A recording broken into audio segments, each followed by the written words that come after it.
the wide-angled shots that cable news was able to set up from a long distance away, in these sort of wide shots of the Capitol and some people on the stairs, and not seeing what was happening on Twitter. If you're experiencing it that day, seeing this unfold live and seeing these awful images of law enforcement being overrun, that you could just watch on a lot of live streams or on clips that were being posted on Twitter, right? That's the way that you saw what was actively happening on the ground that day. And the Bureau was just so far behind on that. And I think it is this interesting thing, right? Because you don't want the Bureau over collecting and sort of just observing this information for the sake of it. But at the same time, if something this massive is just unfolding in open, on available open source channels that you can just watch, it seems like they're just really behind on that. And I think a lot of that has to do with, the way that they sort of handle technology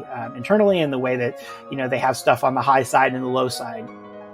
I'm Molly Reynolds, Senior Fellow at Brookings and Senior Editor at Lawfare, and this is the Lawfare Podcast, March 24th, 2023. Last month, the Government Accountability Office released its latest report on the insurrection at the U.S. Capitol, focusing on the failures of several government agencies to fully process and share information about a potential attack in the days and weeks leading up to January 6th, 2021. I sat down with NBC News Justice reporter Ryan Reilly, who's reported broadly on law enforcement issues related to January 6th, and Lawfare's Quinta Jurecic. We discuss what we know about how and why law enforcement struggled in the lead up to the insurrection and the challenges for the road ahead. It's the Lawfare Podcast, March 24th, 2023, what we've learned about security and intelligence failures on January 6th. So last month, the Government Accountability Office released a report entitled Federal Agencies Identified Some Threats but Did Not Fully Process and Share Information Prior to January 6th, 2021. That actually strikes me as a pretty decent summary of what we know about the collection and processing of and response to the insurrection on January 6th. And we're going to talk some about that report. But before we do, I want to situate it in sort of the broader landscape of investigative work that's tackled these intelligence failures related to January 6th. So, Quinta, maybe to start with you, how else have we learned about what went wrong? So this is actually, I believe, the seventh in a series of reports from the GAO. Not all of the reports are about security failures specifically, but the GAO has addressed them. There's another report, for example, on agencies' use of open source intelligence, meaning essentially, stuff that is freely available on the internet to prepare or not, as the case may be, for the insurrection ahead of time. We've also seen documents coming out of committees that existed before the January 6th committee. So the biggest document that I'm thinking of is a report that you and I wrote about, Molly, that I believe was in the spring or summer of 2021 from the Senate Rules and Homeland Security committees, that really goes into a fair amount of depth on what things looked like within the Capitol Police, the Department of Homeland Security, and the Pentagon in the run-up to the 6th and on the day of. There's less in there about what happened inside the Justice Department and the FBI, because according to the committees, the Justice Department was not particularly cooperative. But that did provide a fair amount of information. There's also a sheaf of various Inspector General reports coming out of those agencies. Again, DOJ is kind of the laggard here, where I believe, Ryan, correct me if I'm wrong, we're still waiting on the Inspector General's report from the Justice Department about January 6th. Yes. So that looms.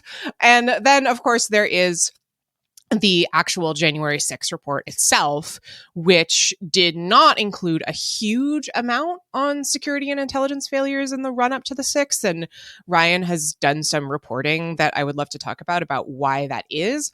But there is a pretty substantial appendix in the report that provides some information, and the committee has also released a number of transcripts of interviews that they conducted with various security officials, including officials at the Capitol Police, I believe at DHS, and Dave Bowditch, who at the time was the deputy director of the FBI. So there's a fair amount of information out there, even though I think this has not been one of the more prominent parts of the story in the public eye. Yeah, so let's talk about that a little bit. And Ryan, maybe I'll turn to you on this next one. So one of the arms of the investigation into the intelligence failures was done by the Select Committee to investigate the insurrection at the United States Capitol. But I think it's fair to say that those intelligence failures were not a major focus of that committee's final report. How should we think about that choice by the committee to spend what I would characterize as comparatively little space in the final report on this question? I think political is how we should think of that, because I think that they were worried that focusing on any of these issues to do with, the lack of preparation that existed for the January 6th attack, I think would sort of deflect or take focus off of the question of Trump. And then, you'd like to think at least that Americans are capable of holding two ideas in their head at the same time, being that you can talk about Donald Trump's responsibility, but also there's this massive problem. And, sometimes we shorthand it as an intelligence failure, but frankly, the raw intelligence was collected even to a certain extent. It was just not acted upon or organized well. And I think there's a lot of reasons that go into that.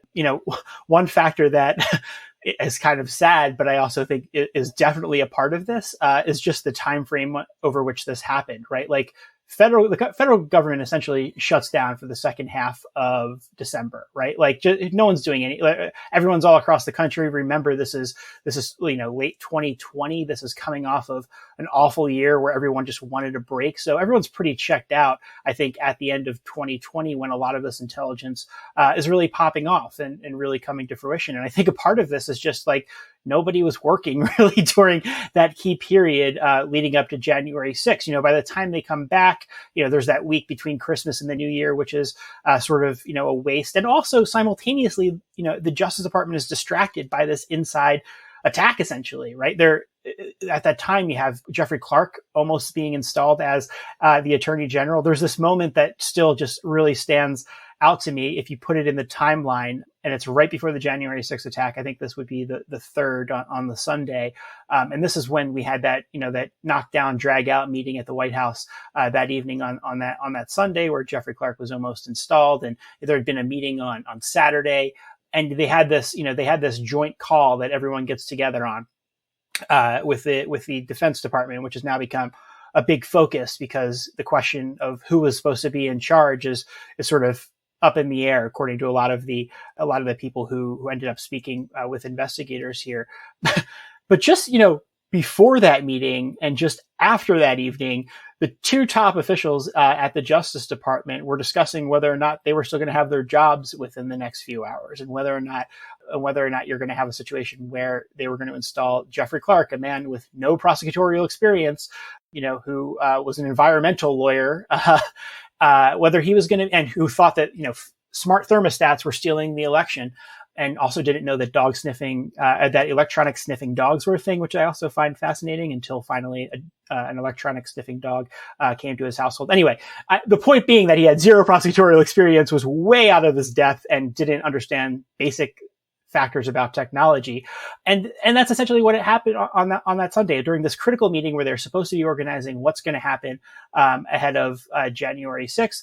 They were just distracted. So, after that meeting, you have the Deputy Attorney General, the acting Deputy Attorney General, go back and literally start packing up his office.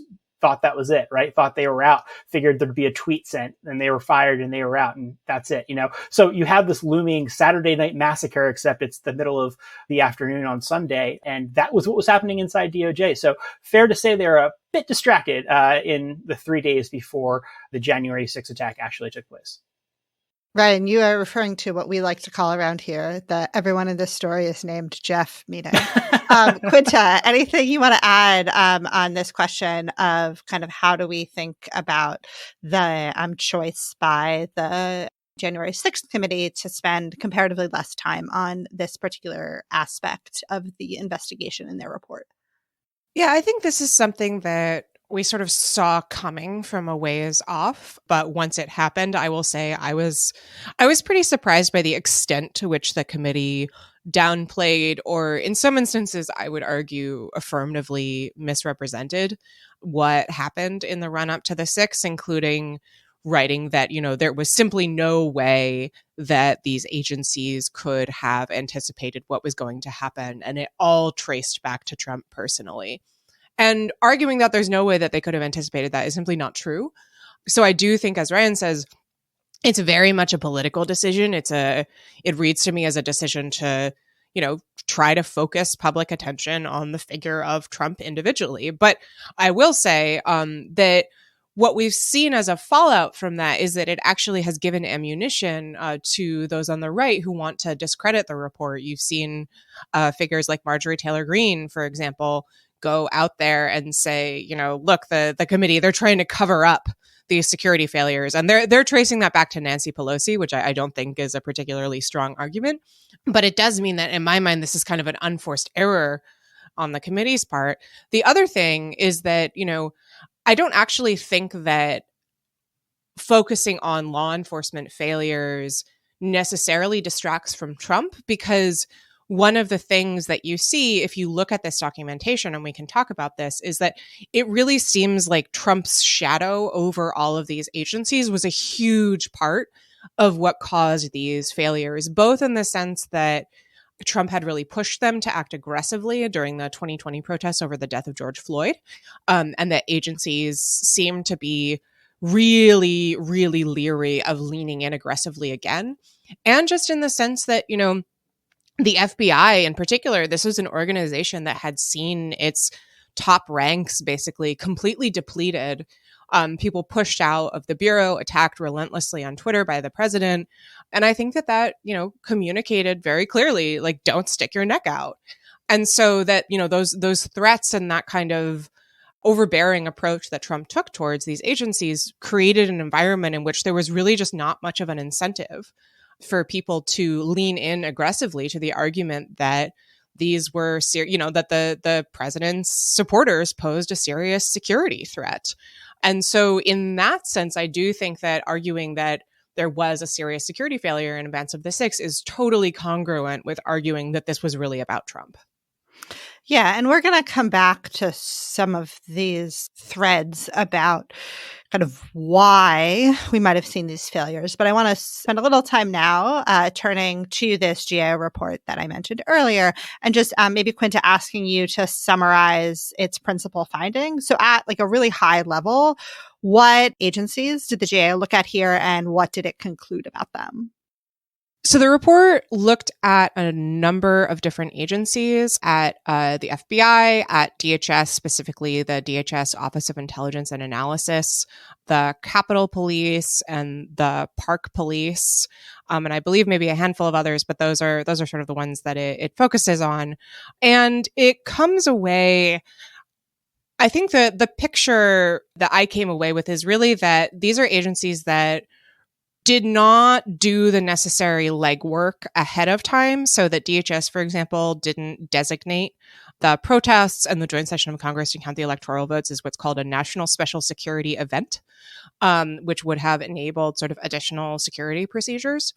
It seems like these organizations, they did receive intelligence that something violent was potentially going to happen, but overall didn't really act on it. And sometimes also that intelligence was not communicated not only between different organizations, but also within organizations. So the report notes that with Capitol Police, I believe there's plenty of instances where Capitol Police, certain individuals within that agency had access to information, but didn't really pass it up or down the chain.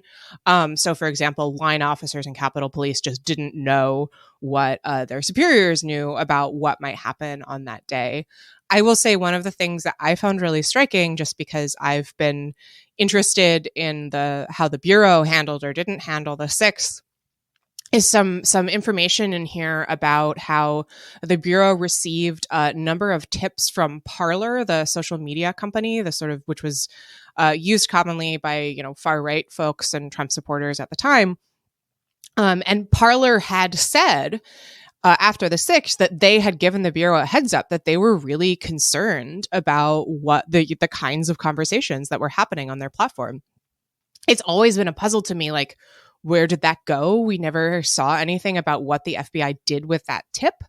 And it seems like, according to the GAO, the FBI just kind of didn't do anything with it. That this came into the San Antonio field office and they kind of looked at it and didn't log it correctly in their system and didn't really follow up on it. So it seems like, Parler sent them this information saying like, hey, we're really concerned about these threats on our platform. And the Bureau kind of just shrugged.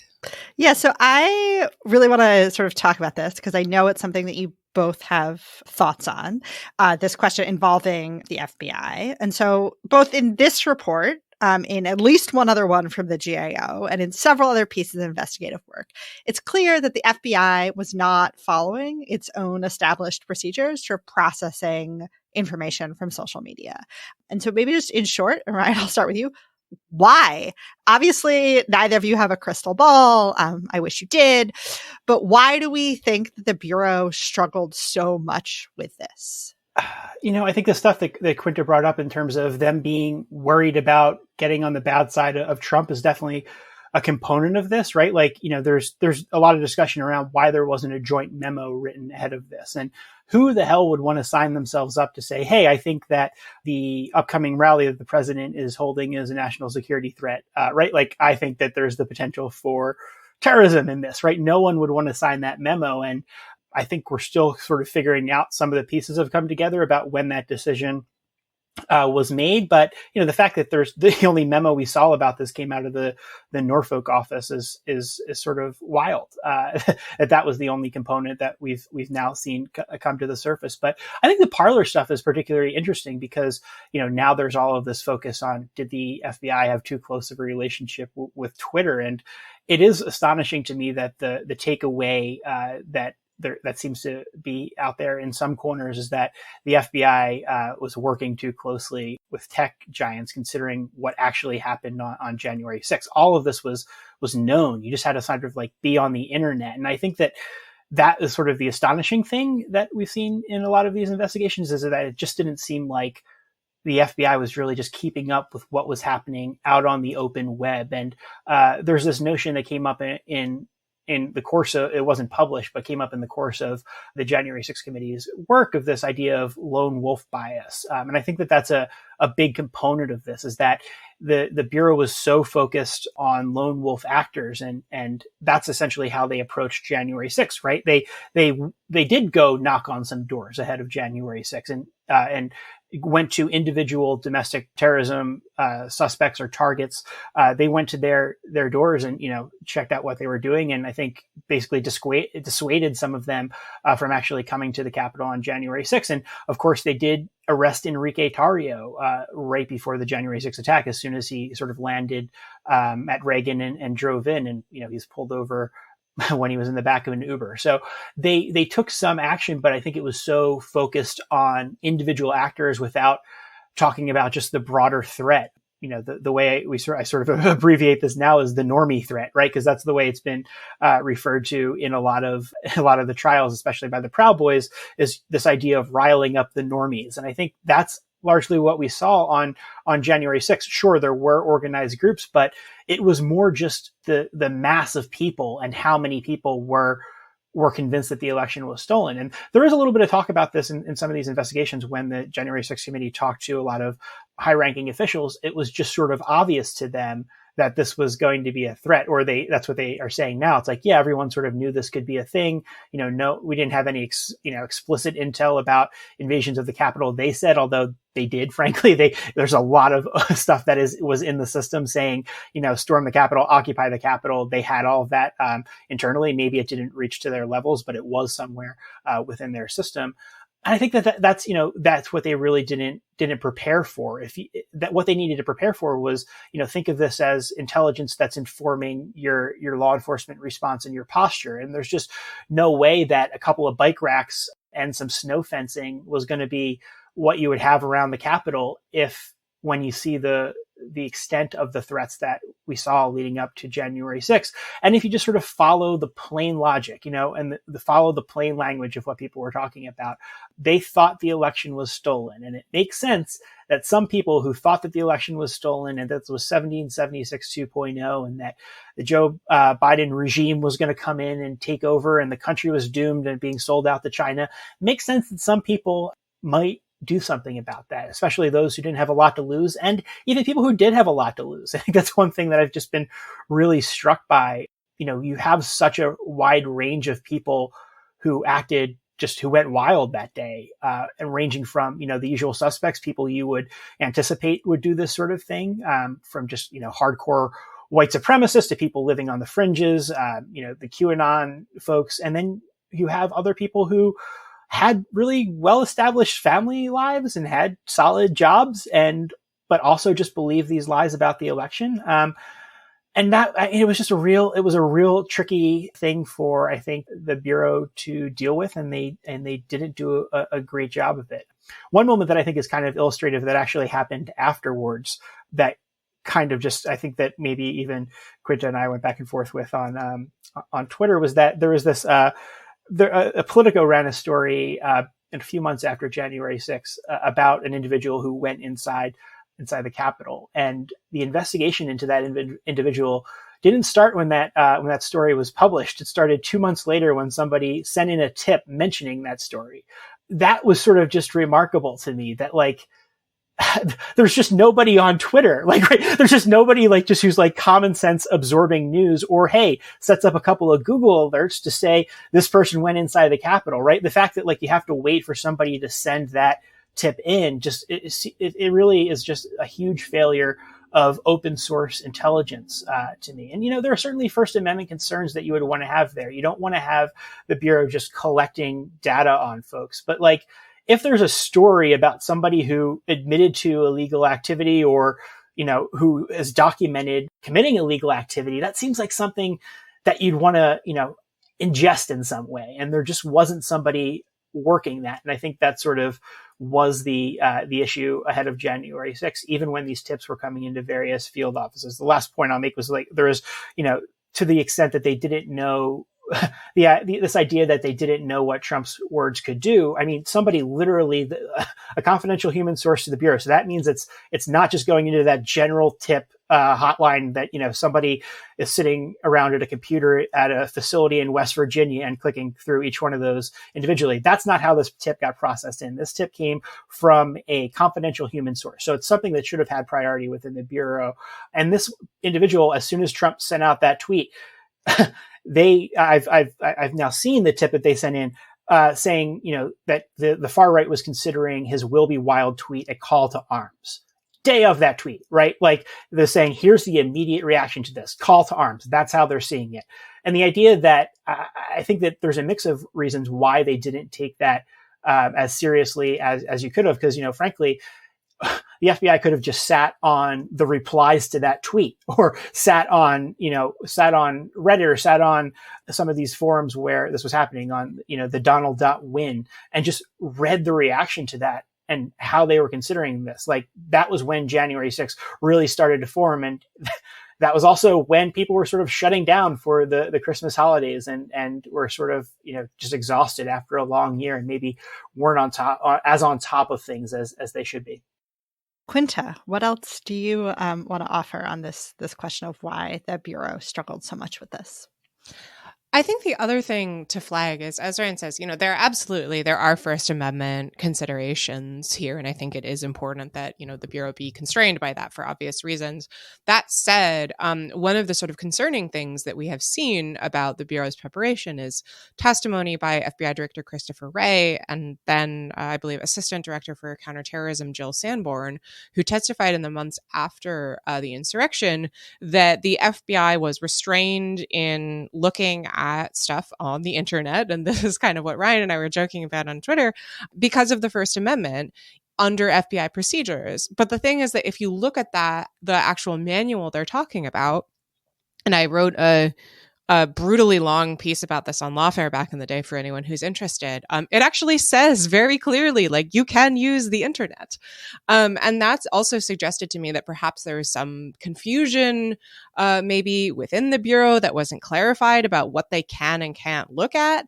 But certainly the fact that, as Ryan said, that somebody had to like send in a Politico story as a tip rather than an agent or an analyst just reading the story on Politico suggests that there's some problems here. I mean, Ryan, you mentioned the Norfolk Field Office report. I know Molly wanted to talk about this, and my main question about that is like, why Norfolk?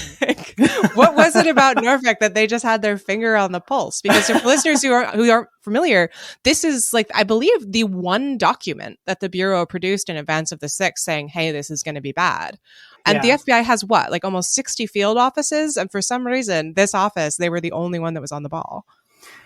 It's a good question. I think there was also, I want to say, like a bomb technician analyst or something like right afterwards who might have put together an email or something. But there is like some email traffic about this, and it's heavily redacted and not searchable. But I did end up looking into this on the FBI's website and some of the documentation that's come out as a result of this. And it's really tough to put together the narrative just because of all of the redactions. But there is some talk about, whether or not they want to make this a joint report or not, and why not. And I think some of that sort of goes offline, and maybe that was a talk that somebody had, over the phone instead of putting that down on email. But, frankly, I think that's a big component of this is there's such a hesitancy within the Bureau about generating paper.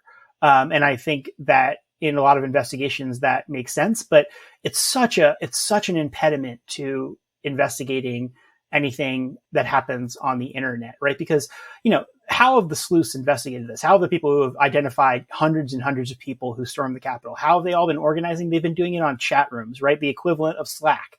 And the FBI doesn't have that, right? They're doing all of this over email. And it makes me want to I don't even know, I don't know what the metaphor is, but the idea of trying to run this investigation over email and whatever their crappy instant messenger system is within the Bureau just makes me want to pull my hair out, right? It seems absolutely maddening. And there's so many inefficiencies that are introduced just because of the way that they organize within the Bureau. And, frankly, you get it. In the Proud Boys trial, now there have been a couple of these messages where it's sort of water cooler talk that people have sort of joking around. It's, there is some discussion of whether or not one of these Proud Boy sort of hangers on was maybe having an affair with two different Proud Boys, or maybe was, there was some sort of love triangle going on, and FBI agents were sort of making jokes about that in this internal system that they have. And that comes out in discovery, right? So I think that there's a little bit of that nobody wants to sort of write this stuff down, but you can't run an investigation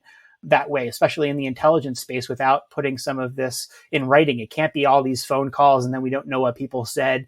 There has to be some way to organize this. And I think that's really been an impediment for the Bureau, both looking, at the intelligence issues, as well as looking at even just running these investigations in the aftermath of the January 6th attack. So one thing we've known about that Norfolk report that you both just talked about since basically the earliest days of the investigation is that there are questions about how it was shared.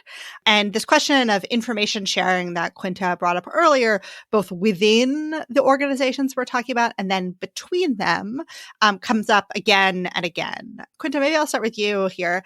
Why is this such a persistent problem, and where does it seem to have been especially consequential on January 6th? Yeah, it really does emerge as a problem that is not only, there are certain agencies that seem to have had real difficulty with it. Capitol Police, I think, stands out. And Molly, I think you've looked at Capitol Police more closely now than I have, so I'm interested in your thoughts here as well. But also between agencies, and that I found it really striking because I don't want to draw too clean a line between 9/11 and January 6th, but one of the big lessons after 9/11 was that we, needed more communication, or this is the argument between intelligence agencies, that we wanted to move away from what was called stovepiping, where the FBI kind of had its fiefdom and the CIA had its fiefdom, and never the twain shall meet. And so it's very striking to see the same kinds of problems crop up in these reports. Again, very different situation. Obviously, this is purely domestic. It's First Amendment protected. It's very different. But it really jumps out at me. I mean, in terms of Capitol Police, in interviews that the January 6th committee has conducted, there's information there about how there aren't calls happening between the heads of the intelligence division at Capitol Police and the leadership of Capitol Police. There's rank and file Capitol Police officers don't get material that the leadership has gotten, like I mentioned. There are all these questions about different agencies not getting material, because I believe there's one point where Capitol Police doesn't receive material because they're not technically an intelligence agency to begin with. There are all these problems on the Capitol Police board, which seems to be a very troubled organization that nobody actually understood quite how it worked. So the amount of crossed wires here is pretty stunning. I do wonder how much of that speaks to just kind of like general institutional caution. I think obviously Capitol Police is sort of differently situated than the Bureau, so I don't know if it's stemming from the reasons that Ryan just identified when it comes to, sort of producing documentation. But whether it's caution, whether it's just, institutional confusion. I guess one other thing, I believe this is on Capitol Police, and we've talked about this, Molly, was that there's a change in leadership. So sort of inter-office politics. It's really not totally clear what it is. And I believe, if I'm remembering correctly, that the GAO report, some of their recommendations are essentially like, you need to figure this out. But it crops up just again and again and again. And we should also mention, I think that, the data miner, the contract with data miner, which is sort of the social media gathering tool that the FBI was using, expired on December 31st, right? So just perfect timing to go down right before January 6th. And they didn't have the new system up and running yet. They weren't ahead of that. Again, holidays, federal government, I think plays a role there. But I think on the information sharing side, that definitely played a role, because they don't explicitly say this in any email that I've read, but there's definitely a focus on keeping the information that they were sharing with law enforcement on the classified side. And I think that it's not an unreasonable interpretation to make of the reason that they were doing that, is because if they put something on the non-classified side, it like automatically leaks, right? If they put out a joint intelligence bulletin massively to local law enforcement, that thing leaks immediately. And then there's news stories about how the Bureau is saying that Trump's rally is a national security threat. People get in trouble at DHS, people get in trouble at the FBI. They all come after them. There's the House Republicans go after them. Internally, the administration goes after them. There's a whole set of reverberations that you would see from that. Whereas if they put it on the classified side and sort of make it as intelligence, even though they're referring to open source intelligence, sometimes if they overclassify it, it's less likely to leak. And there's definitely indications that they were worried about leaks that we've seen come out in some of the paperwork. Yeah, just to because Quinta asked me, I'll just say that I think one of the things that really comes out if you spend some time with the body of investigative material related to the Capitol Police is the challenges that basically all of these investigations have faced in choices about how far to go back in time in tracing the explanations for what happened. And so within the Capitol Police, as Quinta mentioned, there is, in I believe the fall of 2020, the hiring of some new folks to lead the Capitol Police's intelligence division. So even in the best possible scenario, those folks would have been relatively new on their jobs in those last several months of 2020 in preparation for both what turned out to be January 6th, but also even sort of more expected things like the inauguration of a new president and the inauguration of a new president in the middle of a global pandemic. And so those challenges, and then layered on top of that, there does appear to have been some conflict within that arm of the Capitol Police around sort of the new leadership and changes they wanted to make. And so this is just, again, like in one example of this bigger, broader question that we've been raising about these investigations going back to, and if you look at the piece that Quinta mentioned that she and I wrote about the Senate Rules and Homeland Security Committee's report in, I believe, June of 2021, one of the things that we note is that that report looks at basically the weeks before the insurrection and not the months or years. And there are a lot of, I think, hard questions, and some of these questions about intelligence sharing fall into that category as well, about, how far do we have to go back to really dig into this.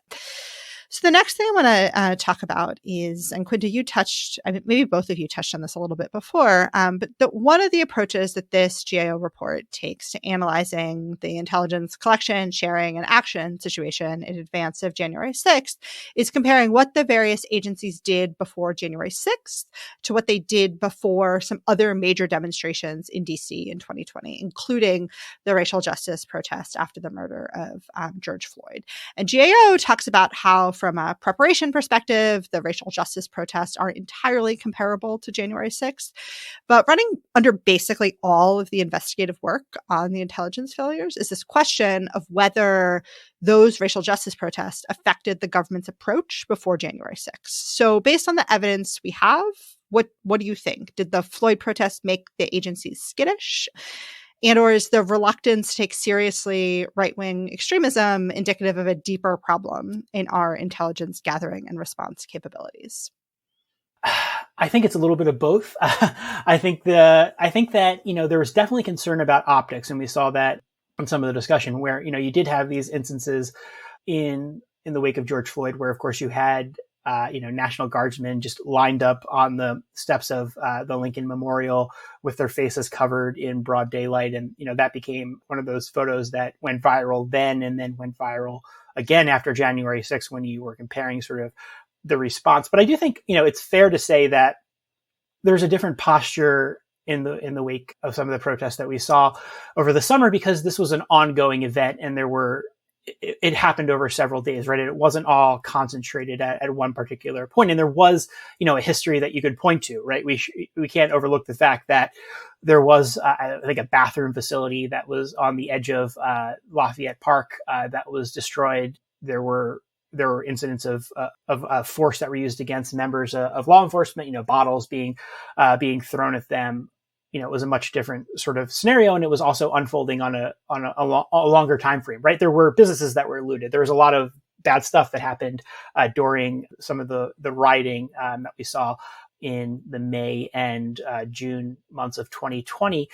And I think that they didn't want to overreach, but I definitely think that there was also a component of this that was, if not somewhat political, in terms of this was the Back the Blue crowd, right? This was the people saying that, we support you. And it is still remarkable to me whenever I'm watching yet another one of these hundreds of hours of videos that I've watched, where you'll have these moments where the rioters are almost trying to convince law enforcement to take their side, or saying, it's going to be fine, just, switch. Why aren't you guys backing us? And almost confused that they weren't, abandoning their jobs and turning on their country on the flip of a dime because of some things that, they read on Facebook. That's what they were sort of trying to do, is say they're trying to lure them into, say, you're going to continue to get paid, stand with us, help us arrest these politicians. I was talking to one January 6th defendant who just came off trial and is awaiting his sentencing at the moment. And it was remarkable, because I was having this conversation with him where he was like, listen, I didn't think we should, use violence. I just thought we should arrest politicians. And I thought that they would join us. I thought that law enforcement would join us and we would all turn together and we would just arrest politicians, lawfully, according to him. He thought that this was something that was allowed under the Constitution. It would just be a citizen's arrest, that you could kidnap a sitting member of Congress, is what he's really talking about there.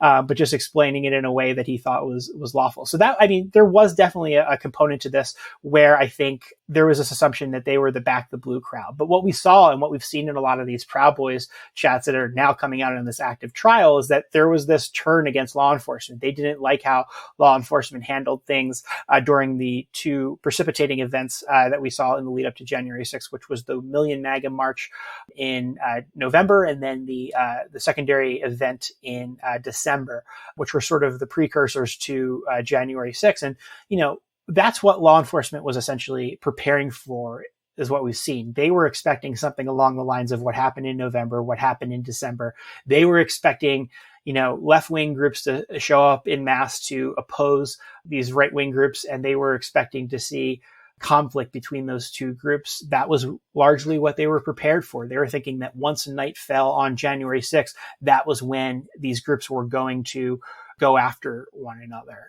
That's what they were preparing for. And there's one email I'm just thinking of now that was sent by the Park Police to the FBI, where the FBI was just checking in on what kind of intelligence the Park Police had ahead of time. And Park Police just said Park Police guy was on vacation, but he sent back something, I think the day of, or like in the hours before the January 6th attack, saying, yeah, it's going to be the same thing we saw in November and December, same sort of deal.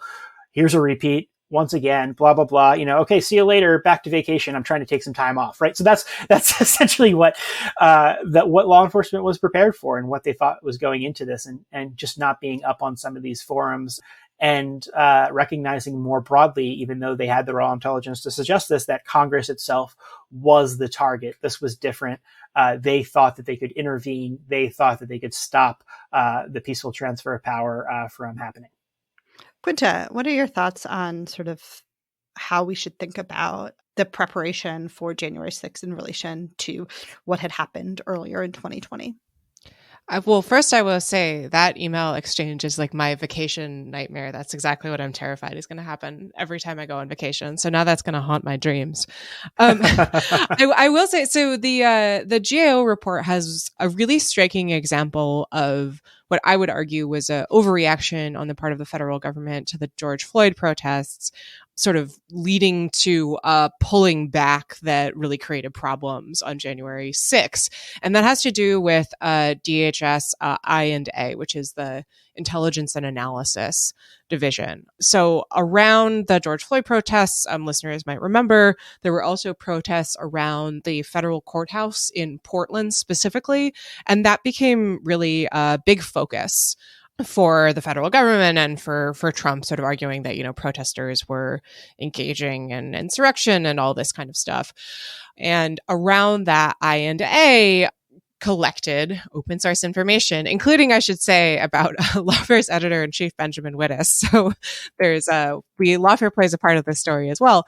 And there was a big backlash about this because in addition to Ben, there was also information collected from tweets from a New York Times reporter. Generally, you don't love to see a government security agency collecting information on reporters. And so the GAO report says that analysts in I&A were really, really worried that they would come under scrutiny if they collected more information and sort of kept an eye on things in the run up to the 6th.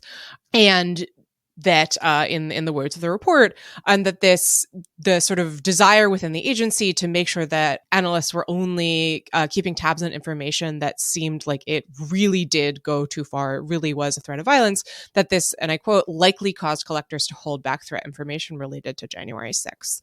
So I think that's a pretty striking statement. It's definitely true that we saw in previous reports, including from that Senate Rules and Homeland Security report, that agencies like the Pentagon, for example, were really, really hesitant to deploy the National Guard precisely because of the backlash to deploying the Guard in really aggressive fashion, I should say, and in ways that led to a real rebuke from the DoD Inspector General in terms of including, having a helicopter buzz peaceful protesters, that really held the Pentagon back as well. So this is the information in the report, and the GAO report on this is sort of one more example of that. I just think that, I really think the open source thing is something that there really needs to be this moment about, that we need to have this broader discussion. And I think it was a missed opportunity for the January 6th committee, because there is this discussion with one of the individuals that they spoke with Danelle Harvin, I believe, who was in essentially the fusion center in DC, the one that sort of got cut out of some of these communications because they weren't quote unquote a designated law enforcement agency. And in reality, that was, he was collecting some of the best stuff ahead of January 6th and saw this coming, I think, more than a lot of other people did. And when you contrast what he talks about and how he experienced January 6th with how the FBI experienced January 6th, I mean, it's just like, it's like fast forwarding a decade. Like, right, the Bureau was just so far back. You literally have high-ranking officials going over from Main Justice, heading across the street to the Hoover Building, going to see what sort of intelligence they were gathering at the FBI. And, they got a couple of TVs on and they're making phone calls, right? And then they're like, all right, fine, let's rush over to the Washington field office. And we rush over to the Washington field office and same sort of deal. They've got the cable news on and they're also, making phone calls and everyone's shouting what's going on. And then you flash over to how Danelle, experienced this. And he said, listen, I pulled up some live streams and I was watching this all unfold online on open source on social media. That's how he got to it. And meanwhile, the Bureau's back there looking at the wide angled shots that cable news was able to set up from a long distance away, and these sort of wide shots of the Capitol and some people on the stairs and not seeing what was happening on Twitter. If you're experiencing it that day, seeing this unfold live and seeing these awful images of law enforcement being overrun, that you could just watch on a lot of live streams or on clips that were being posted on Twitter, right? That's the way that you saw what was actively happening on the ground that day. And the Bureau was just so far behind on that. And I think it is this interesting thing, right? Because you don't want the Bureau over collecting and sort of just observing this information for the sake of it. But at the same time, if something this massive is just unfolding in open, on available open source channels that you can just watch, it seems like they're just really behind on that. And I think a lot of that has to do with, the way that they sort of handle technology internally, and the way that, they have stuff on the high side and the low side, on the classified side and on the unclassified side. So Ryan, that actually opens up a really great space for the last question that I wanted to pose to the two of you, which is basically, given what we know, which is not everything, what comes next? What do agencies need to do to prevent these kinds of failures in the future? And so Ryan, you talked a little bit there about sort of a posture towards technology and open source information. What else do you think is necessary to, again, kind of prevent these sorts of failures, God forbid, the next time this happens?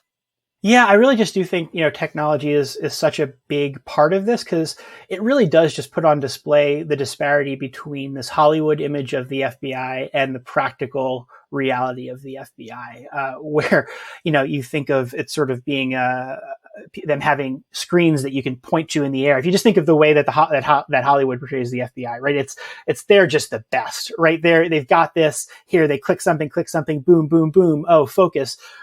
Let me enhance this image, and boom, here's everything that we need to know about this person and their entire life. And that's just not what the Bureau has. And I think that their focus that we've seen in the aftermath of this investigation on paperwork and documentation shows this, right? This was something that is an entirely video investigation. Pretty much every moment of January 6th in some way is captured on video from multiple angles. And that's the way that this investigation is being run. And that's the way that online sleuths are identifying so much of this information, is just by scouring these videos and organizing it in really cool and productive ways. And the Bureau just isn't doing that. And I think that's a huge problem for them, that how they're organizing that on both sides. But sadly, I think it is really a missed opportunity, because the Bureau was able to resist some of the investigation that the January 6th committee was running, because they could point to say, hey, listen, we have these ongoing investigations going. We don't want to impact any of our ongoing investigations.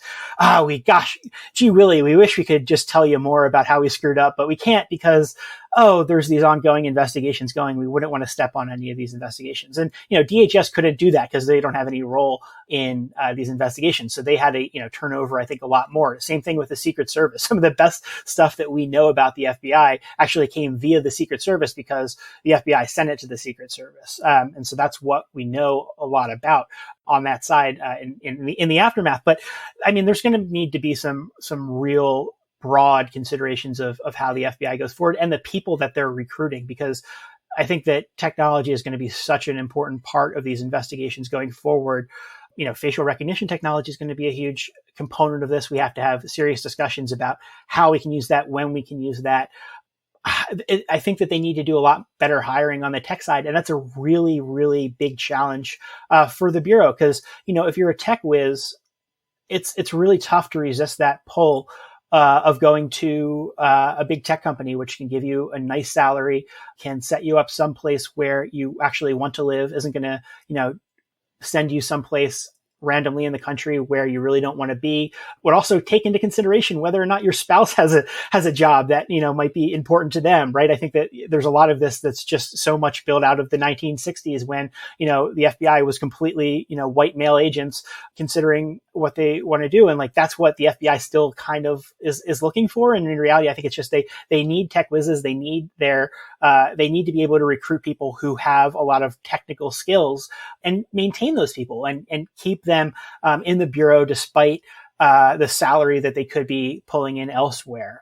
And I think that, it just must be so frustrating if you're in the Bureau to be hitting up against this bureaucracy all the time that's limiting what you can do. And then, looking at the outside world and what a bunch of amateurs, quote unquote, were able to throw together in the aftermath of January 6th and, identifying people left and right while, the FBI was, just trying to deal with this onslaught of tips that they had coming in and, screwing up often, right? Though the case that still really stands out to me is that, the FBI raided a woman's home because they thought she stole Nancy Pelosi's laptop. And it doesn't even the person they were looking for, it barely actually looked like. And no open source investigator would have said, this is that woman, right? Like they would have done a facial recognition check. The earlobes is what would have done it, because the woman that they were looking for had disconnected earlobes. The woman the woman that they actually raided her home had connected earlobes. And so they ended up, storming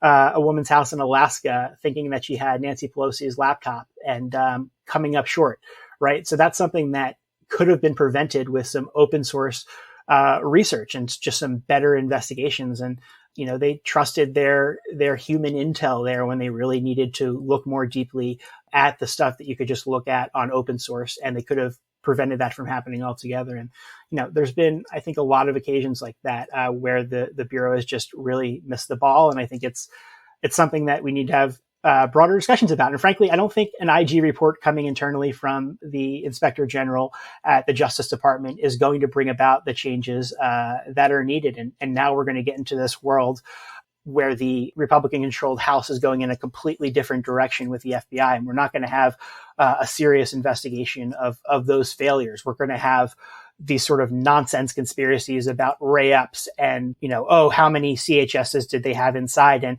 was this a Fedsurrection? Did the FBI actually cause January 6th? Just completely non-serious investigations when we could have had this moment that I think we just missed the opportunity for about what the FBI needed to change and the lessons that could have come out of it. So I don't know. I'm kind of worried about how this all plays out in the coming months and years. Quinta, anything you want to add on where we go from here? I think one thing that I've been really curious about is whether or not the Bureau and other agencies have been doing enough to counter far-right extremism in the wake of the 6th. And Ryan, I'll take this opportunity to actually ask you another question, which is, whether you think that they are. Obviously, you've been reporting on the investigation of January 6th, where we've racked up, I think, over 1,000 people charged at this point. That is certainly pretty aggressive, and we're only halfway through. At the same time, though, it does seem to me that, there's not a lot of the factors that led to the Bureau being sort of hesitant to really get in there in advance of the 6th seem to certainly still be present, as we've said. Do you think that the federal government has corrected adequately for its shortcomings in that respect? I think they're in a better posture than they were, but I think that there was also the thought that they were in a better posture ahead of January 6th. Because I remember talking, to Mary McCord, the former DOJ official, top national security official, right in the aftermath of the November 2020 election, and saying, that law enforcement was probably in a better posture. They are more aware of this. This was before, January 6th was anything really on anyone's radar. And, now we see from the report that she was sending in stuff to them all the time. But I think in the aftermath that they have gotten a little bit better with their right-wing extremism. But I think that there's still this internal pushback, because there is just this political pushback to anything, to the FBI looking into any right-wing figures at all, because you have a lot of right-wing folks within the FBI who are, behind the scenes, not so enthused about some of these January 6th investigations. And that's sort of bubbled out into public now, where you did have cases that were just being killed by FBI agents because they didn't think this was something that they should be spending time on. So you do have a lot of internal issues, I think, unfolding with that. Just one quick story that I think sort of wraps this all up for me is, so there was this in 2016, there was this militia group, a bunch of big Trump fans that plotted to slaughter Muslim refugees in Kansas.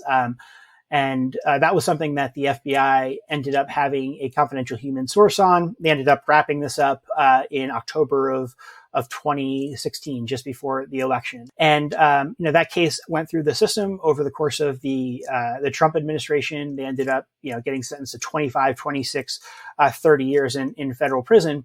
And in the aftermath of that, after the CHS, the confidential human source, testified in court, and I covered some of it, actually, ended up sort of striking up I guess, relationship with him and talking to him, ended up interviewing him, talking about what he had done, what made him make that decision to, sort of help the FBI build a case against these individuals. But he was someone who testified publicly, who was out there. Hulu and ABC ended up doing a documentary focused on him. And I talked to him right after January 6th. And what he told me then was that the FBI had come back to him and had asked him what he was sort of seeing out there, right? That's how desperate they were for tips, is that somebody who was completely burnt as a confidential human source, they went back to him, and what was he seeing out there? Was there anything that was coming onto his radar?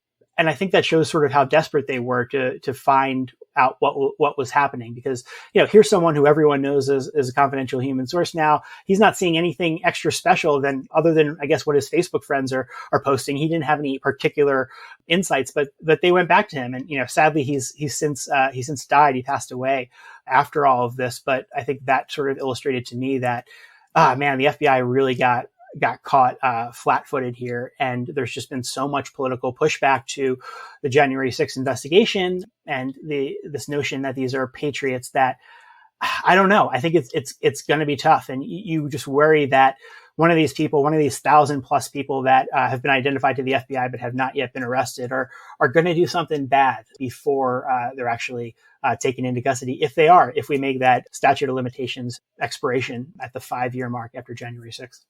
All right. We're going to have to leave it there. Thank you, Quinta. Thank you, Ryan, for joining us today. The Lawfare podcast is produced in cooperation with the Brookings Institution. You can get ad-free versions of this and other Lawfare podcasts by becoming a Lawfare material supporter at patreon.com/lawfare. You'll also get access to special events and other content available only to our supporters. The podcast is edited by Jen Patia-Howell, and your audio engineer this episode was Kara Schillen of Goat Rodeo. Our music is performed by Sophia Yan. As always, thank you for listening.